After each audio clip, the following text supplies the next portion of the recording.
Stop.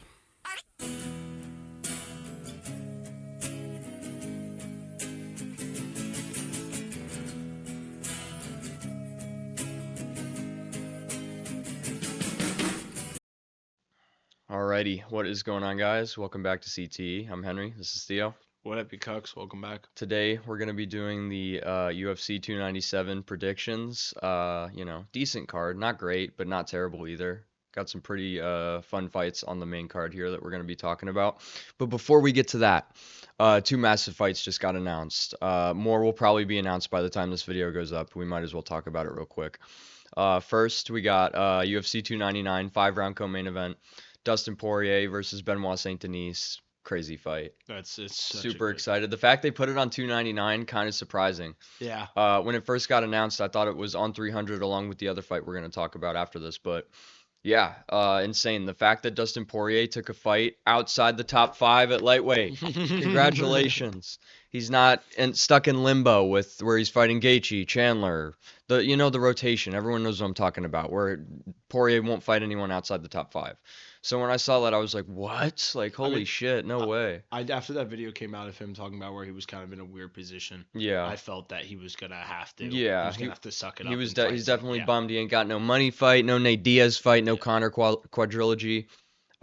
He was basically probably forced to do this. I mean, they were probably like, here, it's either this or Armin Tsarukyan, and I guess this is what he wanted to do. Yeah. Those are probably the only two options the UFC gave him. Although I think he's a douchebag and I don't like him. Props he beat the shit out of your boy twice. He did. Not beat the shit out of him, but he did. He does have 2 wins. I won't deny that. But yeah, props to Poirier for taking this fight. That's probably the most dangerous up and coming prospect at 55. So tough fight for anybody. 100%. So yeah, we'll see what happens. I think Benoit Saint-Denis will finish him inside 2, but.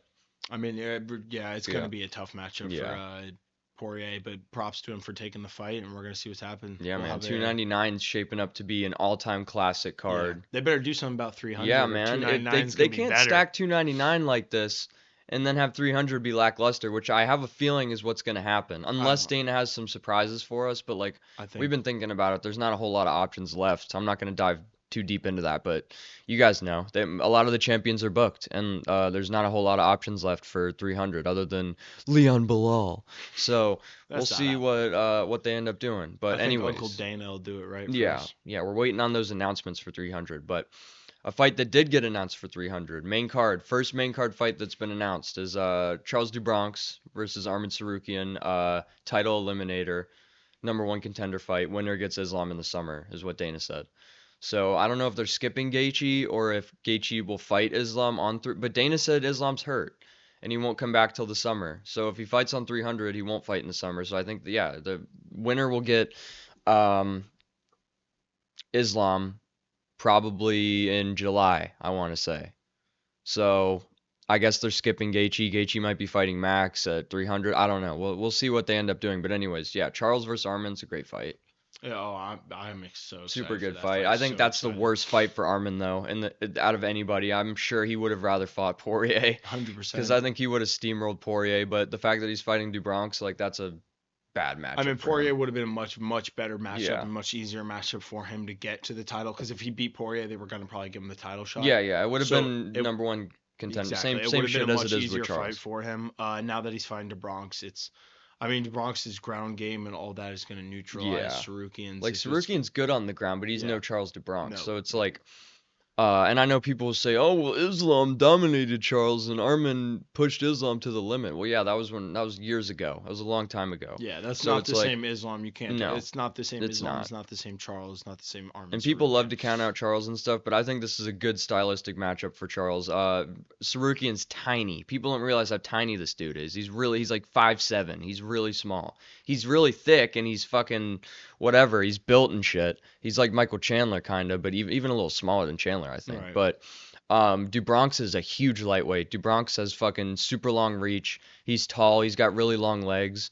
So I think that will be the catalyst that will allow Charles to lock in a submission on Armin. So my prediction for that, early prediction, will probably be Charles Oliveira submission in, I don't know, maybe I'm not sure what round yet. Honestly, I haven't thought about it too much, but yeah, I think that Charles will be able to tap him due to his reach and overall, just insane grappling. As long as he doesn't get, and even on his back, even if Arman takes him down and fucking holds him there, he could get a sub off his back, whatever. And I think Charles is a better striker than Arman too.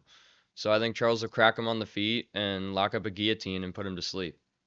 Yeah, I'm excited Yeah. for the fight. I don't know exactly what's going to happen yet. I'm going to hold off on my prediction until we get a little bit closer into the, UFC 300. But, I'm excited for the card regardless. I'm waiting for the other announcements from Dana. Yeah, we all But are. that is for the opening date announcement for that to be like the starting card fight Yeah. of the main card. If that is phenomenal. Oh yeah. The rest of the card is just going to be stacked. Yeah, if I'm that excited. opens the card, if Charles Oliveira's opening the card, that's a nuts. very good That's start. nuts. So we're going to see what's happened, but I'm excited for it.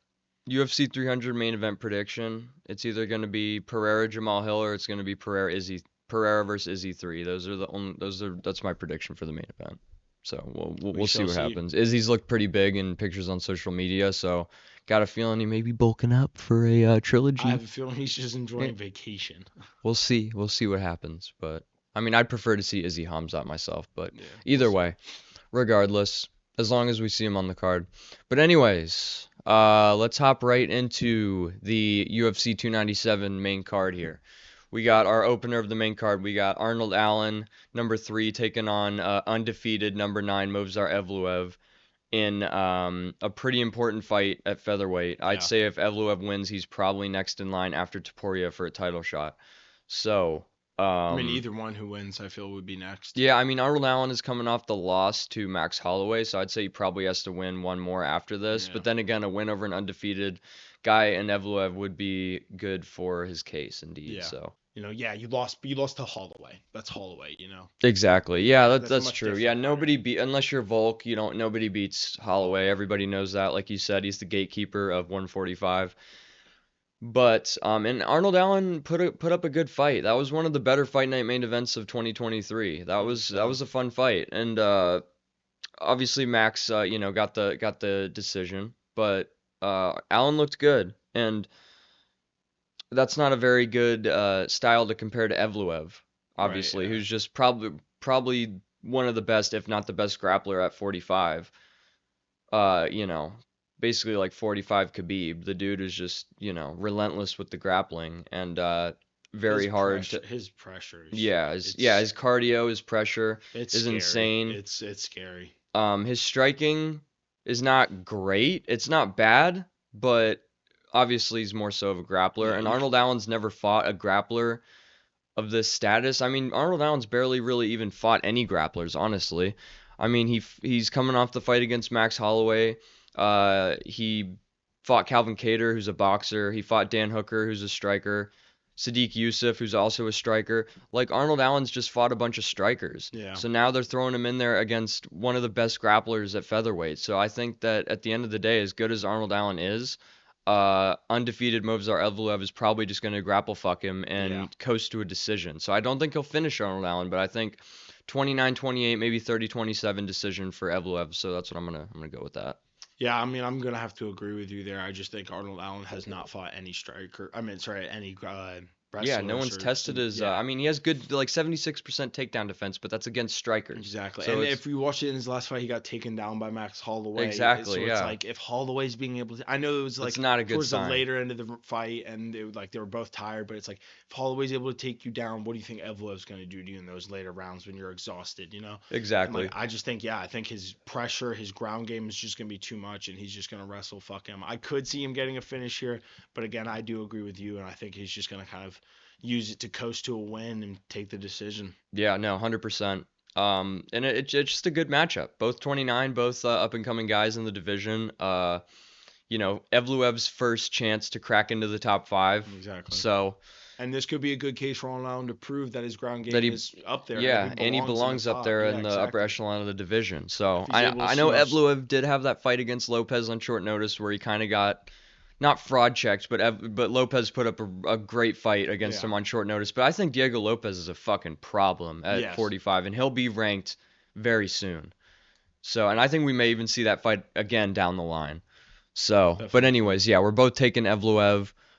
Moving up the card, we got Chris Curtis coming back, taking on Marc-André Barriault, middleweight bout here. I thought Chris Curtis said he was going down to 70, but I guess that was a lie. He's staying he's staying at 185. He's a pretty comfortable favorite here, minus 170. Obviously, the only reason Barriault's on the main card is because it's a Canada card. Otherwise, he would be on the prelims. It's as you said, he's on the card. He's on the main card because he's from Canada. They Yeah, so gotta get guys to he's nothing. represent the hometown. Yeah, But he's I nothing feel this is special. just a gimme fight for Chris Curtis, and I feel that he's going to relatively make light work of him Yeah, no, I and agree. get I this think done Curtis will pretty. probably knock him out. Yeah, at least in the maybe I see it going maybe to the second round, but I think Chris Curtis gets done in the second. Yeah, yeah, no, I see Chris Curtis getting KO TKO probably in the second round against Hmm. Barry Altier, who's just, he's a guy that just kind of floats on the outside of the rankings. Yeah. And if you put him up against a guy, like a Chris Curtis, I don't think he's able to perform. No, I just think a guy with as you said, a guy with a good amount of talent level and who's in the better echelon of the division is just gonna be able to handle a guy like him. Yeah, You know, no, I he's a mean it good might be fighter, a but he's right on the brink there, and he just can never seem to get it done when it matters. I just don't think he's gonna be able to get it done here either. Yeah, and when he did fight a guy, in Hernandez, who's a up and coming dude at middleweight, he got submitted. And Yeah, Chris Curtis isn't necessarily a grappler. He just likes to stand and bang. And Barry Olt's not a bad kickboxer or a bad striker by any means, but I don't think he's on the level of Chris Curtis. yeah, that's the only issue here. Chris Curtis is getting old. 36, yeah. Luckily, he fights at middleweight, so it's not that big of a deal for him to be 36, but at the same time, definitely doesn't help. But still, yeah, I see Curtis chinning him probably in the second round and Yeah, and getting a you also finish gotta here. remember he's fighting on his boy Strickland's card. If he Exactly. loses, you know the shit Strickland will give Yeah, him. dude, he doesn't want to deal with the bullying that he'll Yeah, induce at Extreme Couture by Strickland and the boys. So I'm gonna take Chris Curtis with a second round KO. yeah, me as well. Alrighty, up to our feature fight of the main card, which I'm excited to see this guy back in action. Yeah, We got Neil Magny versus Mike Mallot. Mike Mallot's 3-0 in the UFC. I believe 3 finishes. Let me double check. But yeah, he's looked really good in all his fights. He fought on the last Canada card big and got a favorite. finish. And yeah, he's on a 3 fight, 3 finish streak here. And now they're giving it, which is honestly kind of surprising that he's already getting a test in the rankings. I think they're more so trying to get Neil Magny out of the Yeah, rankings. They're like, okay, we have a Canada card. We have a guy from Canada who could be a future potential star. He's young, he's got momentum. Let's go ahead and give him a test here in Neil Magny, who is the easiest way into the rankings for anybody. 100%. So, yeah, he's a massive favorite. He's a minus 280 here against Magny. Um, you know, Mallot, he's a good striker, good wrestling, uh, is capable of pulling off subs. It's not easy to sub or grapple a guy like Neil Magny, who's one of the best clinch workers in the division, and has good grappling himself. But this guy's hungry. He's trying to get ranked. He's trying to work his way up and get because Canada doesn't really have a guy right now. No, they don't. So I think Mike Mallett's going to go out there and put it on Neil Magny and finish him. I think he might finish him early. This might be a bit bold, but I'm gonna go with the first round KO of Mike Mallett over Neil Magny. I think that's what I'm gonna go with. That's tough. I think I he's gonna mean, go out there and chin him. I just think Neil Magny is still he's still one of those guys who's older, but he can still fight, and I Oh just yeah. don't see him getting put away that fast. Uh, I think he does have a 7-inch reach advantage, which is pretty big. Yeah, that is But pretty I nuts. think that and again, as you said, his clinch work is pretty dangerous getting in there. You If don't he want to gets get you in in there, there. it's very difficult to get out of that shit. As we Exactly. saw against when he fought Philip Rowe, who was another guy that was supposed to beat Neil Magny and get into the rankings, and Magny just clinched him, held him against the cage the whole fight, and Beat the won by shit out of decision. him. Yeah. So, Uh, which could happen to Mallett. It very well could. So, Yeah, but I just don't see that. I think Mallet has the ability to get it to the ground and kind of control it on the ground. His wrestling is, I think, a little bit superior yeah. and better than Neil Magny. But I think it's going to be a tough fight for Mike Mallet. I don't see him going out there and getting the finish in the first. I don't even see if I think I I'd would say have. he either finishes him in the first or he coasts to it or yeah, gets a decision. Yeah, I think maybe honestly, I think I'm going to go with the second round finish by Mike Mallet. I Second think round he's able to finish. get it done in the second, but I think Neil Magny's able to put up a decent fight. I think he's able to just weather some of the big first round. Mike Mallett's gonna put it on him, but Yeah. I think Neil Magny's gonna get it later into the second, but then I think Mallett's Yeah, gonna no, get I it could done. see that. I could see it going to decision. I could see Magny putting up a decent fight, but for some reason, whatever it is, I just feel like he's gonna go out there and chin him. Yeah, Mike I Mallett, just man, do. he is on that 3 fight finish streak, and they're all in the first round, I believe. So he's just been on a tear. Yeah, no, he's a dangerous motherfucker, you know. Yeah, He for I sure. mean, he's not necessarily that young. He's 32, but until you hit 35, you're pretty much You're pretty you're good. considered a younger guy, Yeah, I and guess. Neil Magny's 36, and he's off a loss.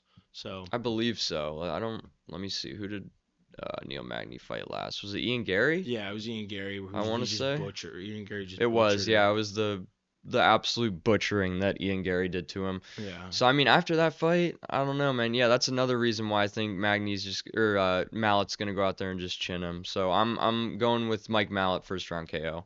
Mike Mallett second round. All right, up the card to the total bathroom break. Yeah. If you're hungry or you need to take a shit, Yeah. anything, take Yeah, a if there's bong anything you need rip, to get done on the main card, like jerk off, whatever, go anything, get a 12 pack. do it right now. Yeah, Yeah. 100%. Like this is absolutely nobody gives a flying fuck. I'm gonna go on a little bit of a rant here for a Don't second. care. Women's bantamweight is a complete joke of a division. It's absolutely terrible. They all suck. None of them are good. They're all trash. Juliana Pena is like the best fighter in that division, which goes to show you how dog shit it is. And it's just, yeah, it's a complete joke. The fact that this is the fight for the vacant title is these two who are just nobody gives a shit, dude. No one cares. Like the other two women's divisions are so much better. You Yeah, got this fucking division is Alexa just Grasso, Shevchenko, Aaron Blanchfield, Manon Fiore at fucking flyweight, and then at strawweight you got Jung Wei Lee, you got Tatiana Suarez, you got Yan Jianan, you got all these exciting females that are super fun to watch. I'm not just here shitting on female MMA, but women's bantamweight is fucking awful. It's terrible, and this is basically a title that is meaningless in my opinion. Like no one, it is, dude. Like it's I mean, like it is the shittiest division by far in the UFC. 100%, dude. 100%. And it's just, yeah, we're not gonna spend too much time on this one because I know no one gives a shit. And if you do, you're lying. If I see anyone in the comments that's like, just no, Please just stop. comment. And Please if it comment. is, I'm gonna Tell us assume how you're much joking. how excited you are for this fight. How it's the best fight on the card. Let Yeah. Henry know how you guys truly feel. Just terrible. So I'm just gonna give my prediction now, not go too much into it. I think Mayra Bueno Silva. I don't even know if she'll finish her. I'll say Mayra Bueno Silva decision, honestly. I don't see either of them finishing each other, and I think it's going to be extremely boring. And I'm probably going to be on my phone. So fuck this fight. No one gives a shit. Yeah. Bueno Silva's probably going to win by just Second round submission. by grapple That's what we fuck. give. Yeah, either a sub early or like I said, decision. I believe it's just going to be a complete snoozer and put the crowd to sleep. I don't think the fight is gonna be a snoozer. I think it's gonna be one of the best fights of the year. Fight of the year contender. All But right, anyways, after that, to wake the crowd back up, the main event, which is an extremely intriguing fight, a matchup that I have not been able to decide who I want to pick for ever since it got announced pretty much. We got the champion, Sean Strickland, in his first title defense against Dricus du Plessis here in the main event for the middleweight title. So, obviously, typical striker versus grappler. I mean, DDP's not. I mean, I'd say DDP's more of a grappler, but I wouldn't say that's necessarily his base. He's more of like an MMA, like all around type style where he kind of mixes everything together. Like he doesn't just grapple, he doesn't just strike, he doesn't really lean completely into one aspect of his game. He kind of does a bit of everything. Which is a very good style to have at middleweight because there's a bunch of strikers, there's a bunch of grapplers, so like you need to be able to do everything to be on top at middleweight. But and Sean Strickland, who obviously can grapple and has good takedown defense and has good wrestling, has good jiu-jitsu, doesn't use it though, leans way more into his striking, likes to just sit there and kickbox. So, which we always say, oh, this is the fight where Sean's going to start wrestling or he's going to shoot a takedown, and he never does. Right. So he's going to stick to what he always does, and he's going to kickbox DDP the whole time until DDP shoots and gets it to the ground, and then we'll probably end up seeing what Sean's capable of on the ground. But yeah, it just depends This is a really tough how one. fast DDP comes out the gates, man. Like I think if Sean's able to push it into the later rounds, that'll benefit him, obviously, because I'd say Sean has the better cardio. Since DDP got his nose fixed, his cardio's looked pretty good too, but it's not on Sean's level, who just spars fucking nonstop all Yeah. day, every day. You're not gonna have better cardio than a guy that does that. But yeah, I don't see Sean having enough power to finish DDP on the feet. Obviously, he cracked Izzy and hurt Izzy, but he didn't finish him and Yeah. stuff. And DDP's And got Izzy a was giving thumbs up after taking bombs. yeah, he So ate it's like like, 20 shots and yeah, was and still just gives a okay. thumbs So up. So yeah, it's that like, goes to yeah. show you Sean's low-key has pillow hands. I mean, Izzy does also, like, what I will say is, like, Izzy does have a chin. He's Yeah, he taking does. He bombs ate from shots like from Romero and like from Whitaker and Alex. Like, he can take a yeah, hit. yeah, for sure. But again, yeah, we've never, like, Strickland's never really had knockout power. No, I mean Like, he if he can finished get like Brendan Allen by strikes. He finished Abus Magomedov, but if he can get you down and like ground and pound you, yeah. yes. But again, But he's that's not just, gonna knock you out stiff like DDP can. yeah. Like DDP's probably one of, if not the hardest hitter in the division. Is huge for the division.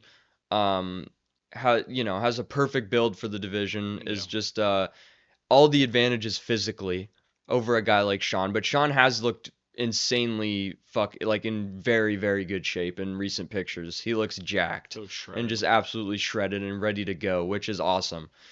So he's definitely taking this one super serious and doesn't want to lose his belt, obviously, because it seems like these two, I don't know, their beef kind of just came out of nowhere. Like you wouldn't expect these two guys to really, hate each other that much, but they sure enough, man. Ever since DDP made that dad comment at the press conference, it's been, you know, not been a very big fan of each other. Yeah, The yeah. fight in the crowd, all the shit that's gone down, creating a lot more intrigue for the fight. And we've never seen Strickland like Emotional. emotional Yeah. like this, but leading Which up to worries me. fights where I Yeah. mean, it doesn't really much worry me. I think he's a smart enough fighter to control it in the cage. When Yeah. it comes down to it, put all his personality and all that bullshit outside of the cage aside. I think when it comes down to it, he's one of the smartest fighters in the game and knows Yeah, what he's yeah. doing in there. Very good fight So IQ. I think he's gonna slow himself down and really control it in the cage. But yeah, we've never seen him this pissed off before No, leading into a not fight. even not Never. against Izzy, not against He's going up there kind of relaxing, laughing, yeah. joking around in the face-offs. But then he gets up there with Strickland. He's been held back, calling him a, faggot and shit, trying to beat this shit out of him. Like, he Yeah. wants his head. So Yeah, dude. No, he it's gonna does, be which interesting which to could see. benefit him, but it could also go against him. So we'll see if he comes in there calm, ready to go. How he looked against Izzy, Huge. that'll be big, and that'll definitely cause issues for DDP. Yeah. It just depends if Sean comes out there with that stellar defense and that he showed in that Izzy fight, and just his all around game plan and the way he fought that fight. If he comes in like that, that's his best chance. But that's not how Dickless No, Duplessis DDP fights. is like, dude, That's not how he fights. he's He goes, so awkward and he so just goes in there weird. for the kill and tries to murder you. He's like a Yoel Romero. And it's not a guy that you can just sit back and like kind of you can't just have that type of defense against a guy like DDP who's gonna just come at you with these weird awkward just fucking just basically just rush in and fucking do what he did to Whitaker. Like it's hard to defend that. So with that being the case, I don't think he's going to be able to do what he did to Izzy to DDP based on how different his style is and how he's not a strategic, technical, pick you apart type striker where he's just going to rush in there and hit you with these awkward angle strikes and which are going to have a lot of power and then throw you off and then he's going to take you down and try to fucking sub you. So or just finish you with strikes. Like what he did to Whitaker is the main reason why I'm overall at the end of the day I'm going to go with DDP. I think just based on that Whitaker win and his style being extremely tough to deal with for a guy like Sean who doesn't have a lot of power to counteract that, and DDP's not going to be worried about getting chinned. He's not going to be worried about being taken down because Sean doesn't shoot takedowns. He doesn't really have much to worry about from Sean other than his cardio. So I think DDP is going to go out there at the gates and he's going to put it on him, and we're going to see a similar situation that we saw in the Whitaker fight. I think DDP is going to put Sean away in the second round.